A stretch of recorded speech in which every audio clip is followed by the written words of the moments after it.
আমি নিজ চোখে দেখছি একটা লোক সিমেন্টের বস্তা নামাইতেছে। এটা আমি কয়েকবারই বলছি এই কথাটা, আমার এত মায়া লাগছে।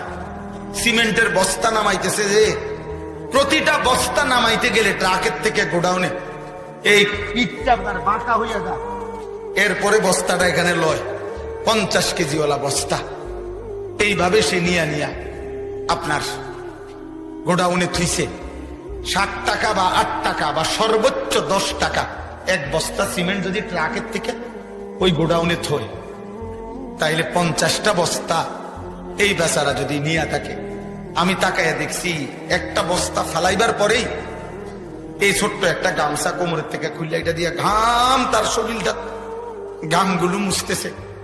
এই মুছতে মুছতে আবার আরেক বস্তা নিছে। এইভাবে 50 বার হয়তো তার ঘামে ঝরছে। এভাবে 50 বার তার কোমরটা বাঁকা হয়ে গেছে, পিঠটা বাঁকা হয়ে গেছে। বিনিময়ে হয়তো 500টা টাকা পাইছে, 10 টাকা করে। তাইলে এই 10-500 টাকার থেকে তোমারে বাবা আপন সন্তানের হাতে 200টা টাকা হাতে দিছে। আর এই জানোয়ার এই ঘামে ধরা টাকার 200 টাকা দিয়া মোবাইলে উলঙ্গ ছবি দেখতেছে। এ কত বড় নিকৃষ্ট জানোয়ার! এই মানুষ নামের কত বড় কলঙ্ক! এই বাবার কত বড় নাফরমান সন্তান!